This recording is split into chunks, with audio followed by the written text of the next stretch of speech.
started in 1931. It was called the group theater.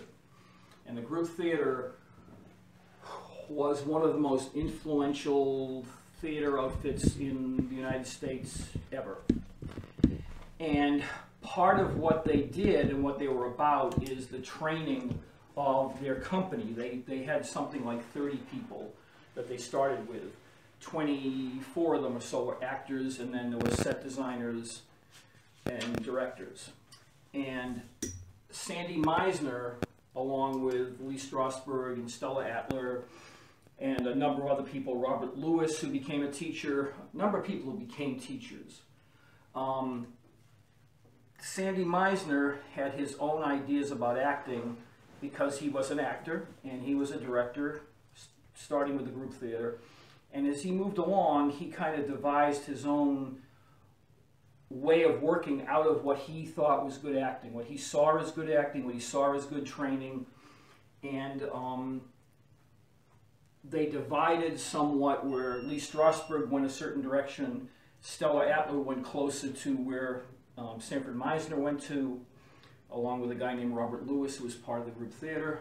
And basically, first of all good training is interrelated. If it's good training, it's somehow interrelated. There may be different emphases, there may be different terminologies, but it's interrelated, good training. What Meisner did, more than anyone else, is he came up with a thing which is most training has something to do with how you make somebody take an imaginary circumstance and relationship and how do you make it real? How do you make it so it has meaning to you? Because somebody wrote this thing, it's all imaginary. How do you make that real to yourself? Most training deals with that aspect in different forms.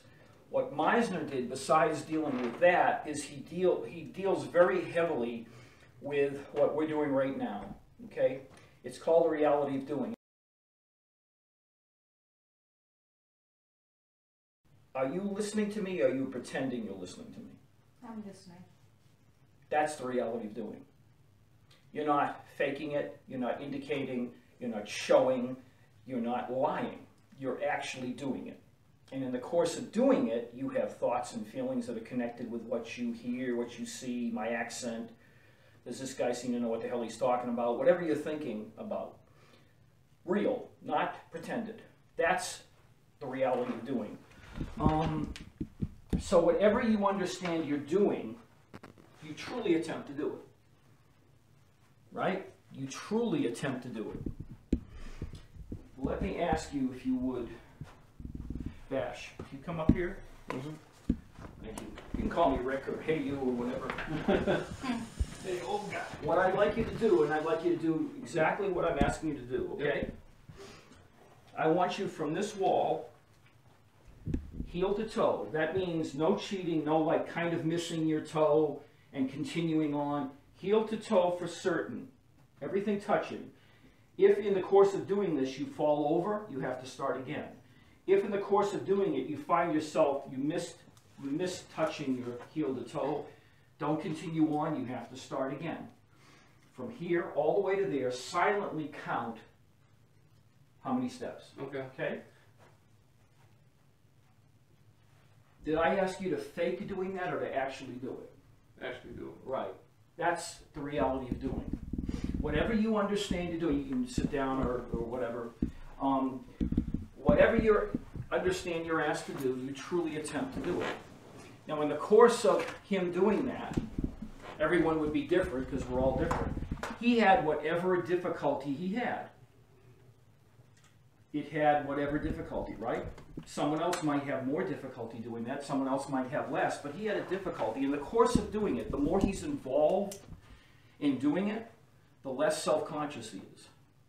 It makes sense, doesn't it? Mm-hmm. That the more you're involved in what you're doing, the less self-conscious you're going to be. It's kind of a rule of human nature. It has to be that way. So if I'm involved in what I'm doing, I'm involved right now in hoping that what I'm saying is making an imprint on you. So I'm really doing that. I'm not doing this to fool you, to lie, whatever. And so in the course of doing that, I'm involved. I'm involved with you and seeing how you react to me. I'm involved in hoping that I say things that make some indentation in you. That's the reality of doing. I'm not faking it, I'm not lying, I'm really doing it. You, and the more you do it, sometimes your mind may wander, but the more you're really involved with listening to me, the more you're really involved, which means you're less self-conscious you are. If a camera was on you, like right now, that would be basically a performance.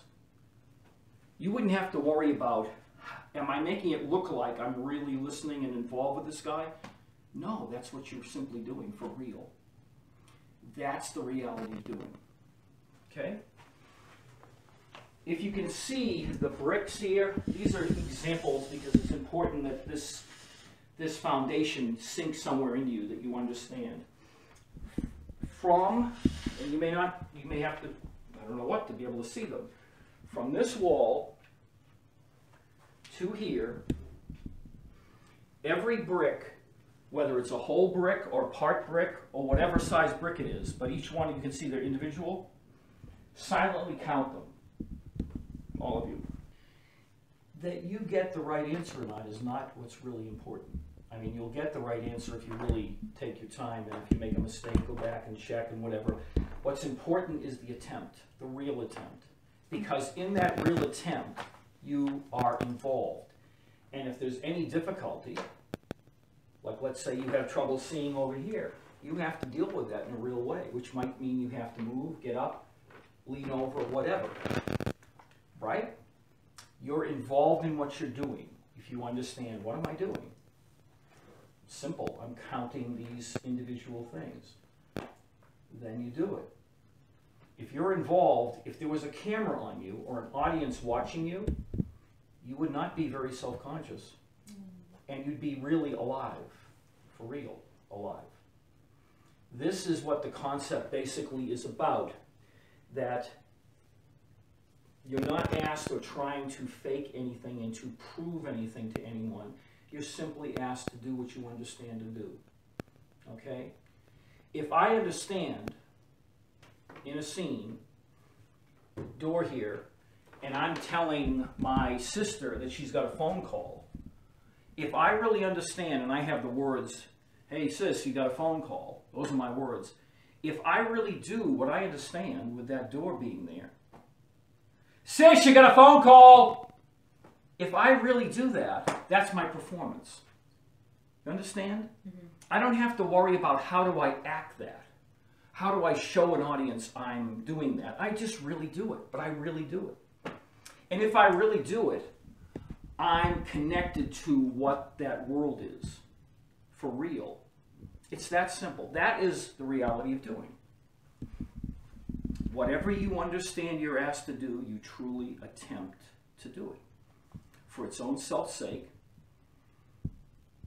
the work grows from this. This is a beginning, but this is a foundation that is as important as the foundation of a building.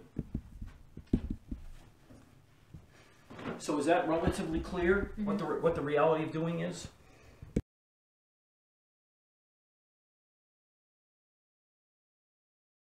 Okay. The more an actor is involved in what's really happening, the less they're going to be worried about being watched. That you're being watched is a great thing. It's a healthy thing for an actor to want to be watched. It's not a healthy thing for an actor to be doing it for them. Okay. Makes sense? Yes. Simple, makes sense. It is a simple concept, but it is the root of what Meisner wants, and it is really the root what most people want to get at. He just gets at it, I think, a little bit in a way that's very easy to understand. If I'm involved with you and you're involved with me, I not only don't care about them out there or that I'm aware there. If I start really seeing you, really hearing you, I'm going to be involved with whatever those things mean to me. And the more I'm involved with that, the less I give a damn about that, the more I care about this world. Because what acting is, no matter what the hell you call it, no matter what the hell phrases you use, it's really about living truthfully under imaginary circumstances. Because all acting is imaginary. somebody wrote the thing. How do I make that as the actor so that I am truly living that stuff even though it's acting? Well, part of it is the more I'm involved with whatever I'm doing, whatever I understand I'm doing, I really attempt to do it, I'm going to be alive.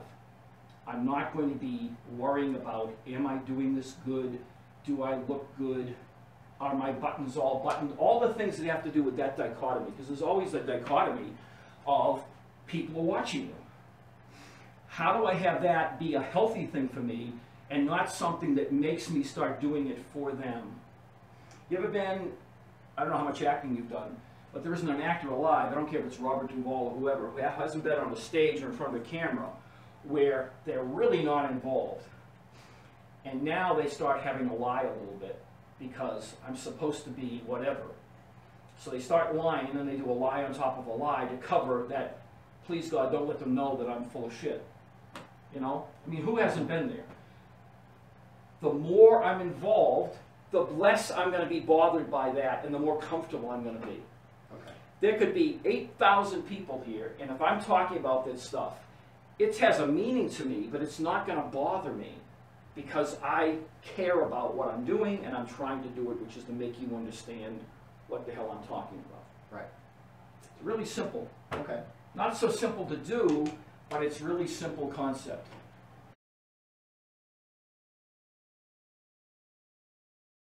I've directed a lot of people.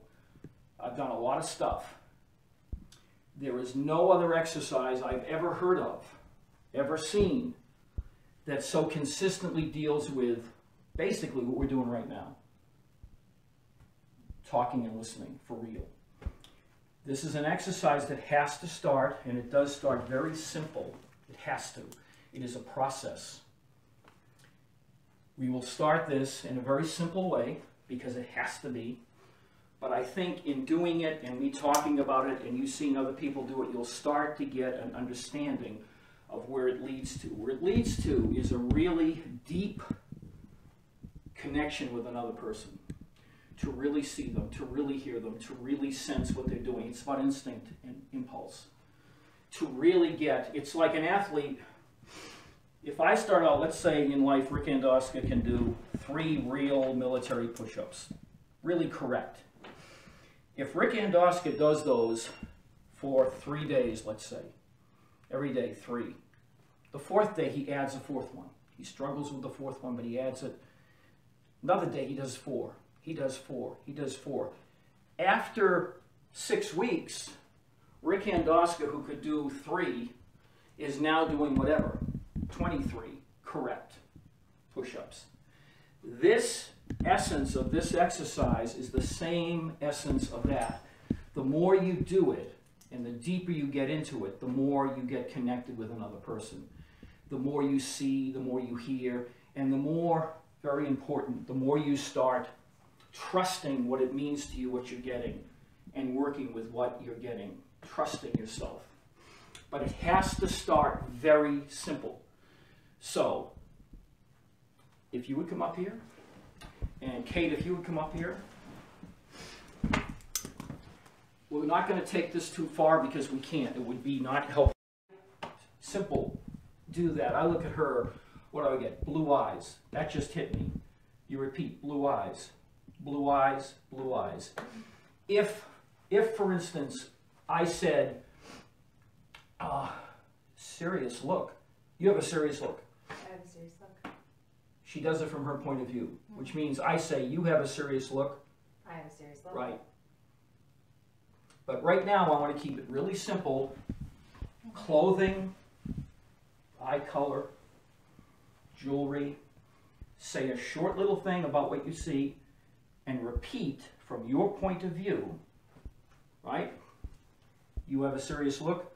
I have a serious look, she says, right? That's what I mean by your point of view.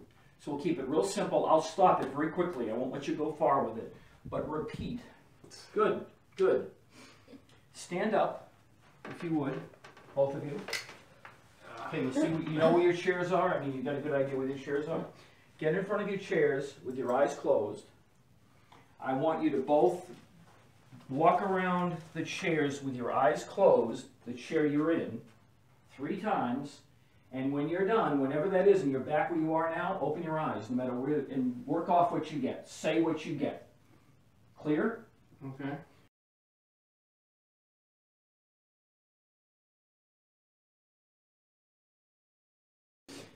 See if this makes sense, and it's all related to this.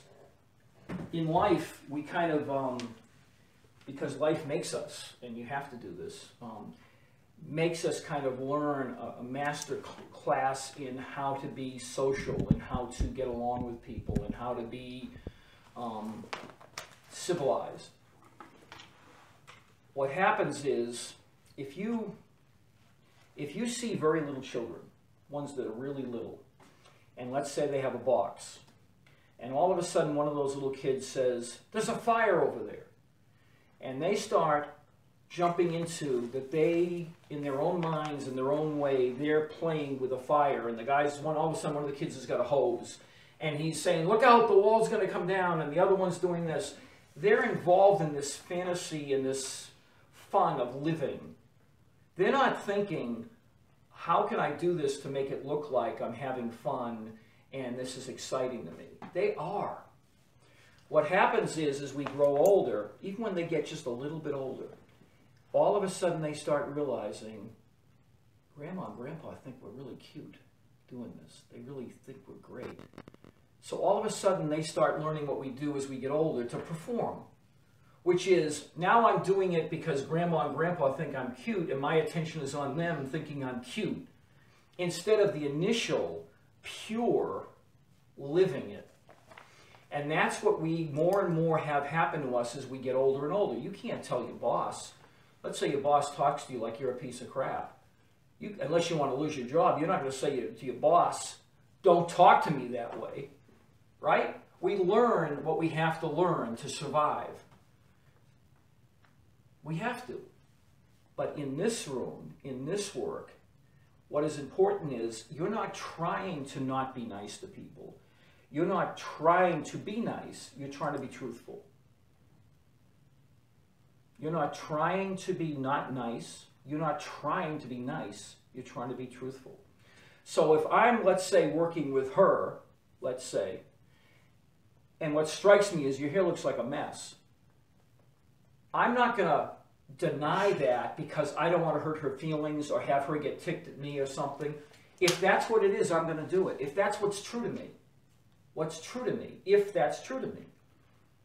You understand? I'm not saying you're looking to say something that is harmful to somebody, but I'm not going to monitor it because of all those social things we do in life. Being nice, trying to be nice. In here, you're not trying to not be nice. You're just trying to be truthful. That's what matters. So when we start doing the work more and more, and we start working with behavior or what we really see, if you see something and the truth is, you're not monitoring it. You're not stopping it. You know? You got a chipped tooth, let's say. She had a chipped tooth. If that's what struck me, I'd say it. I wouldn't go, "Oh, I can't do that," because then your head gets in the way, and you don't want this to get in the way. Your logical, thinking, civilized brain. You want to trust your instincts. This is really about your instincts.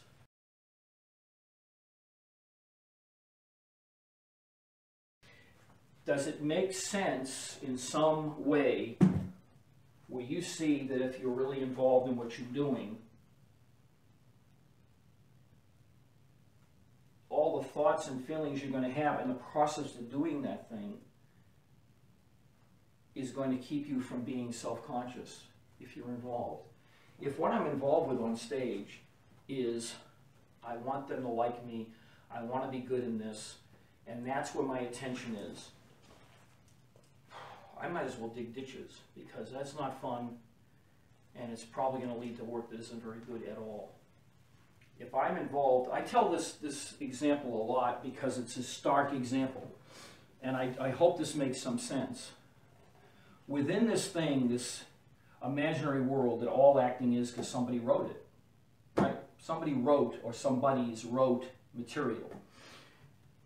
In that world that you're living in, that you know there's an audience out there. It's very healthy to know there's an audience out there. It's very healthy to know an audience or a camera, but I'm not doing it for the audience and the camera. I'm aware, I want them to like me, I'm aware of them, but I'm in this world. And the example I have that's an extreme example is, I did a play once for, I don't know, I guess did about 44 performances, where on stage, there was a little girl, 11 years old, that in the play, I murdered her. And I chase her around this place, and she's trying to get away, and it was done the way it was directed and the way it was. It went on for a while. It was awful for the audience. And I kill her. And the audience, you know, acting isn't permanent. We were really doing it, so good little actors. So it was, for her, real, for me, real, although we know we're acting. When it was over, every night of all the performances, every freaking night, she would come backstage and she'd see me, this little girl, and she'd go, "We got him tonight! Did you hear them? They hated your guts, Rick! We got him tonight!" And she'd be high-fiving me. We'd go out and she'd have, you know, a Coca-Cola, and I'd have something stronger with other people. But it was, even though when we did that thing, she was a mess emotionally, I was what I was when I chasing her down and finally got her. And it was real because we went through it, and she was a damn good little actress. But when it's over, it's acting. It's wonderful. There's always that world that makes acting wonderful, that you can do this stuff that has reality to it, real emotions and stuff, but it's not real. It's your work, it's your craft, it's acting. So that's an example that is the most stark for me, because it's a very stark circumstance in a play. But it's only when the more we really did it, the more this was real, the more thrilled she was at the end of the darn show, because she knew the audience was like ready to rip my head off and feeling horrific for her.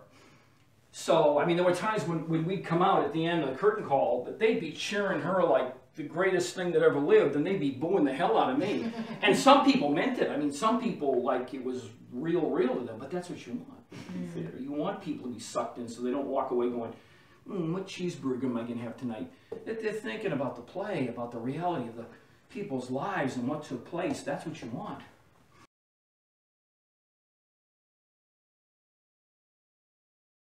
So does these exercises, the foot-to-foot thing, and you doing multiplication and her carrying the thing to try to not be heard by her, and the counting of the bricks, does it make some sense of how that is involved with acting down the road and what's important?